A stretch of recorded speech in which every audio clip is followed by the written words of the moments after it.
Are we rolling? We are. 9301 wiring loom. Now, we do this for the pit bikes and the monkeys. They do fit other bikes that have got pretty much a normal sort of layout of a loom that don't go through the frame and stuff. And I just want to show you guys what you get in the loom and what it comes with and what functions it's got. So we'll start with the loom. We've got a wiring diagram for it as well, which is there. Also a pin layout for the colours within each pin and where they're located. So that's handy to have that. We're also supplying it with a packet of everything that's on the loom. The opposites are in here. So whether it be a 9-pin female or a 9-pin male for the dash, etc. So that's all in there. So everything here, we can then just put the right contacts on and away we go. Right, lay the loom out. Start at the back end. So we've got a CDI plug, normal 5-pin AC, or if we need DC, we've got the DC, the 4-pin, which is the switch feed, which we only have to swap out the bottom right plug here, which we swap the black and red for the black. So just pop the barb out the way through the front of the contact and then rebend it out and then just slot her in. So that's your conversion there. The tail end, we've got normal stuff. We've got the flasher wires. Some of these labels do unfortunately get stuck to each other. Flasher wires, left and right, turn and the earth. Tail light, we've got the green with the yellow tracer, which is the brake light. Green, solid green is your negative and your brown is your actual tail light. And if we nudge away forward a bit more, we have the starter solenoid plug, which is a negative switch plug because the positive's already here. Flasher unit. We've got a spare earth in case you need to drive something else. We have a frame earth here, which they put a cover on. You don't really need to use. They can just take that off. Coil. We've got the black with the yellow tracer and a solid green. So that negative and the positive for the coil. Then further down we have the voltage regulator plug. So got a solid constant, a solid red, which is your constant to battery, green, which is negative, and your black, which is a switch feed, whether you've got a controlled reg rec. A lot of them haven't got that. If you've got the black wire, you've got to connect that, otherwise you'll have an overcharge issue. Battery lead with blade fuse. The negative for the battery is a little bit further down. You can use either of these depending how your layout is. You can use the frame earth or you can use one that's marked as battery if it's nearer. So make sure you've got one of those bolted to the actual chassis itself. And then moving on a little bit more, we've got the brake light switch, which is the green with the yellow and the solid black. Neutral light switch is on a separate. The engine plug is on a 3-pin, which you've got the matching one in the bag of bits. And we've got obviously our black and red, green and blue and white. Blue and white trigger, black and red is your source. If you're running a 4-pin, you don't use the black and red. Green being negative. So back end's covered, got all that sorted. Moving up, we've got the horn. So it is a negative switched horn. So constant power.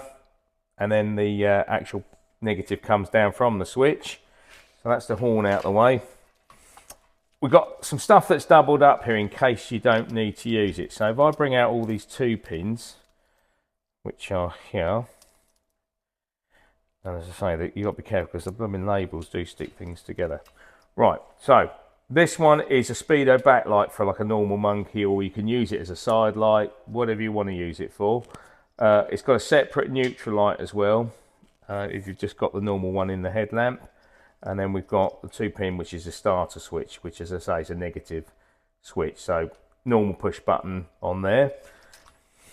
Moving on, we've got the 4-pin for the ignition switch. Black, which is your switch feed. Red, which is a constant. Green is negative.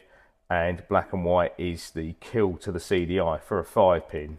But if you're running a 4-pin, all it's doing is cutting the power anyhow, so you ain't got to worry about that. Moving on to the main plug here. We've got the main switch for the left-hand switch gear, which has got everything in it. So this will have Then we do it power in DC, power in DC on the yellow as well. That's the light switch feed, and that is for like side lights, and yeah, it's only for the side lights, to be honest with you. Brown is your output for the tail light and the pilot light. Yellow and white is high beam. Light green is horn, negative. Orange is left or right turn. Can't remember which one it is. Light blue's in the middle, which is left or right turn. Grey is the indicator, the flasher relay, which I missed that on the back, but I'll come back to that. And as I say, yellow's just an input, and pink is low beam. So that's everything in that switch. The front end here, we've also got a dash warning light. So we've got everything in there. Got a rev counter feed. We've got negative, high beam, orange beam, left turn or right turn, brown beam backlight, side light, or illumination on the dash. Black is a positive in switched, light blue left or right, neutral green and white, and blue and white back again as being the rev counter. But in the middle is a constant red, so for your memory, etc. Moving on here to the headlight, 4-pin, same thing again. Got high beam, low beam, so high beam yellow and white, low beam pink, green is your negative, and brown is your side light or pilot. And then we have 2 bullets here, which are brake light switch, so got the same again as the rear, and on the other switch down there we've got the green with the yellow tracer and the black. And then the indicators, which are the same again as the back end. You've got a double negative and left and right. Depending how it's wired, there can be either way round. The only thing I missed out is on the switch gear, where is it here? Switch gear, there is a separate earth which goes with it. So you've got the 9-pin switch gear here, and then you've got this separate switch gear earth, because all of our switch gears have got, it's at the 10 wire, so you just need the last one comes out on a bullet. So we've made that the negative. That covers everything that the loom does. The flash unit, I think I did miss, is a normal L shape bracket there. So that's normal grey, which appears at the switch gear, and black is your positive feed in. This loom will only work with single phase generators and 3-phase. It will not work with split phase, because it hasn't, it's not designed to work like that. They work on a half AC phase for the headlight. We've just done these for 2 types. So we've got a 3-phase voltage regulator, in which most will plug in. We've got matched plugs for all of that. So that will be the 3 there, the 3 inputs. I'll just offer it up, and then the 3 yellows will go straight to the stator. Or a single phase, which I'm going to wire this in a minute, which will be 2 yellows directly to the stator, and then the green, negative, and constant red terminal there. So that will be single phase, but will not work with split phase. I'm going to plug everything in now, and we'll speed this bit up because that's bleeding boring. We're going to put the contacts on various items we've got here. We're going to use our Stena ceiling indicators, and they're huge, and fire it up so you can see it all functioning.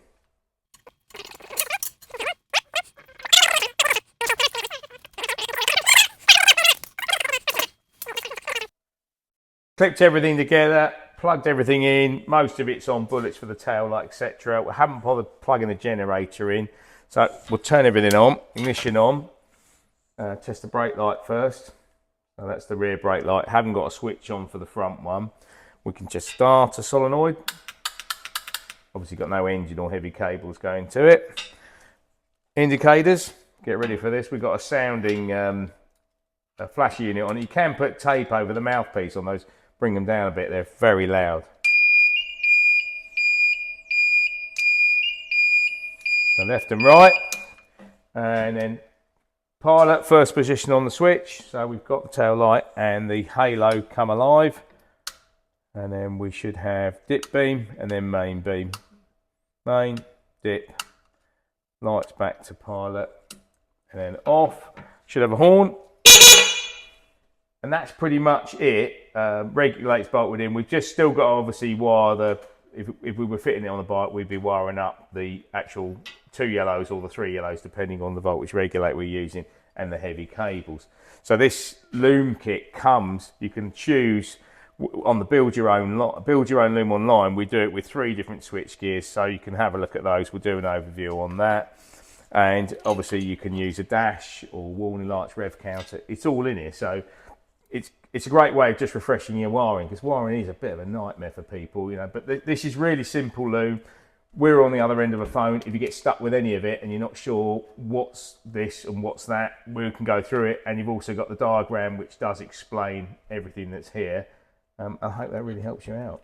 So the stuff in here you don't need to use. There's obviously a rev counter and pick up things like that. There's a starter motor circuit, which you don't have to use. You just leave that disconnected, and maybe one day you'll have an electric start engine, we don't know. But it's all in here, that's all we're saying. The only thing it hasn't got is a fuel light or a fuel sender wire, but generally they're only one wire. The looms we leave open, so if you do need to add anything else, you can just run it through before you tape it up. And that's pretty much it. I think I've covered everything.